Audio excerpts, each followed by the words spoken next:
still open. Raise your hand.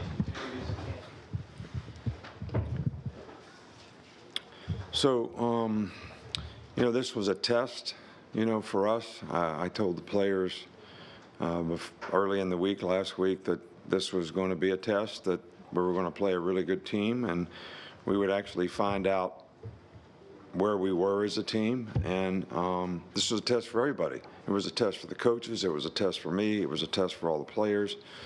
And we obviously didn't do very well, but it's the midterm. It's not the final.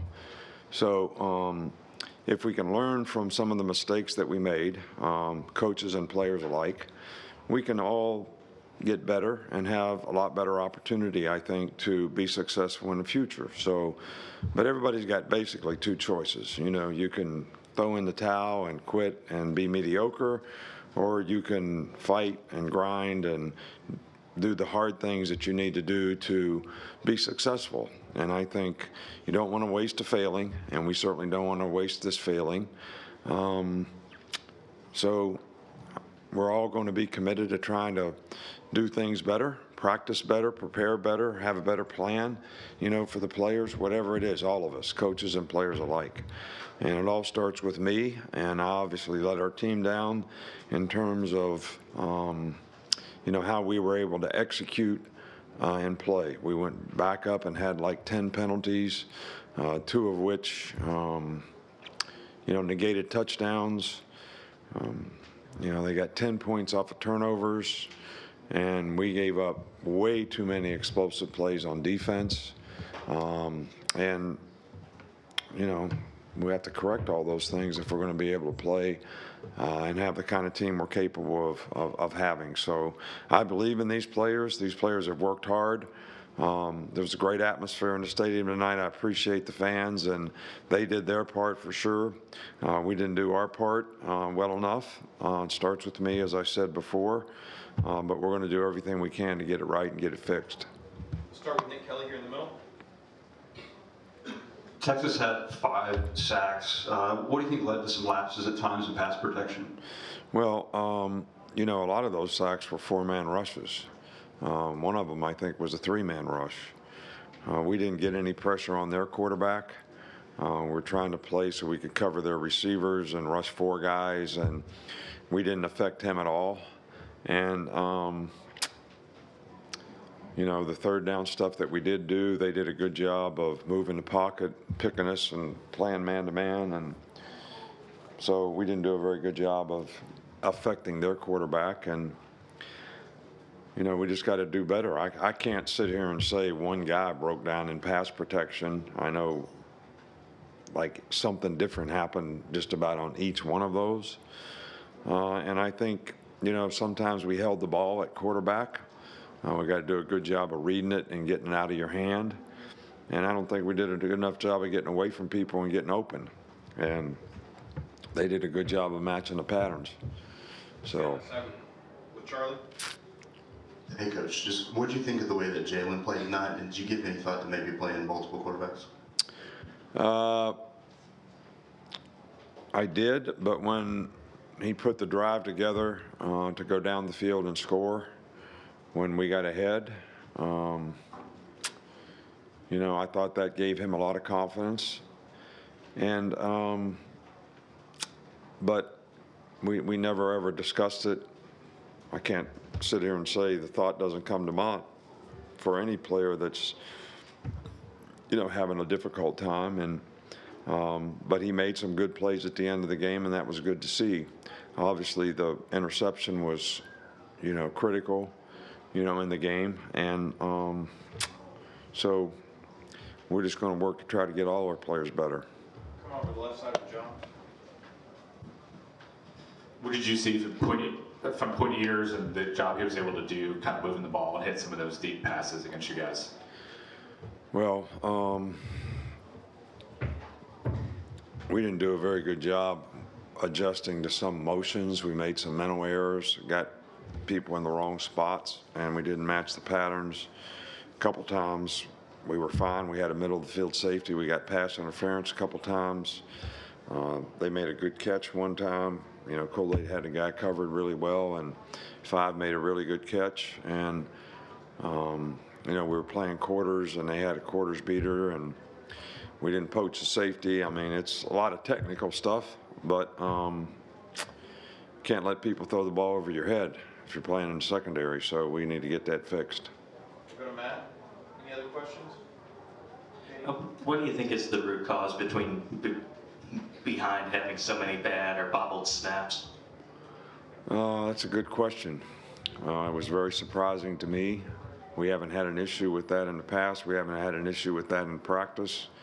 And those kinds of things put you behind the 8 ball on offense.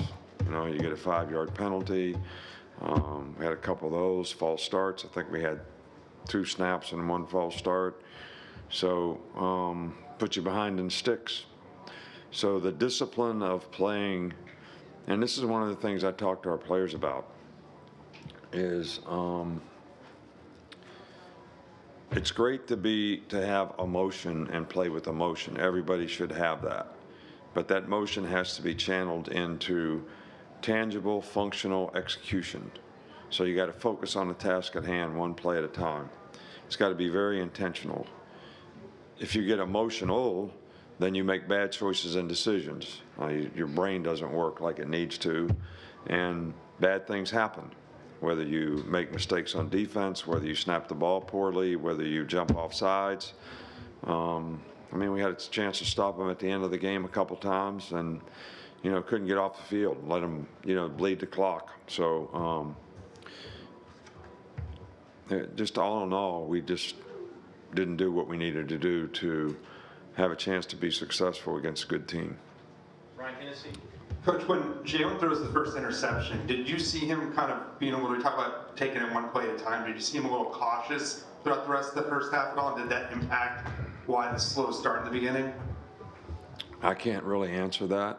Probably a better question to ask him. I think they kind of, they catted a corner from the backside and they rolled the coverage. We were in trips, and I don't think he saw, the thing roll up, and it was a poor decision. But I don't really think, I didn't see a bad look from him on the sidelines ever. He was into it. He was talking to Tommy. He was getting new information.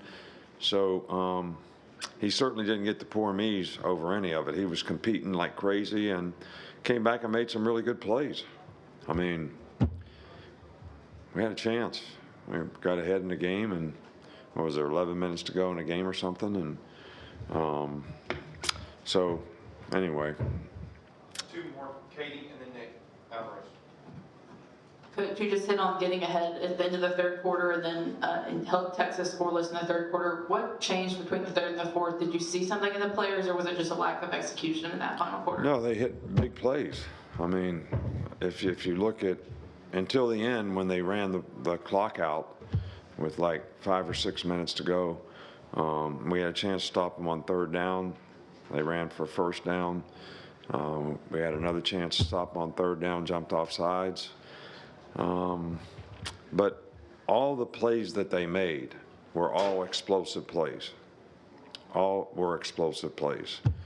And that was the difference. They didn't make explosive plays in the third quarter. And we played better. We got off the field on third down. So they took a lot of shots in the game, and they made them. And we knew they would take shots in the game. They did last year. That's how they play, and it's a good way to play. So, but if you play them correctly, they can turn out to be long foul balls too. And we didn't do that. We didn't make that happen. Finish with Nick. How did you feel like you guys handled substitutions and alignment on defense when Texas went hurry up? A couple times not good, and that's when we missed. Twice missed a match on the wide delay pass where they fly the back out, tight end comes across. We didn't match the pattern. And I think in both cases, I think we had to call, but I think when they went hurry up on it, we were on our heels. So I don't think we did a good job of that. Coach Thank you. We good? All right, thank you. Appreciate it. But I do think that there was a great atmosphere out there. You know, our fans did a tremendous job. We appreciate the support. It was fantastic. And, you know, it's a privilege to play in games like this. It's a privilege to play at the University of Alabama. It's a privilege to play where you have such great tradition. And it's a privilege to play where you have such great fan support. So we really appreciate it. Thank you.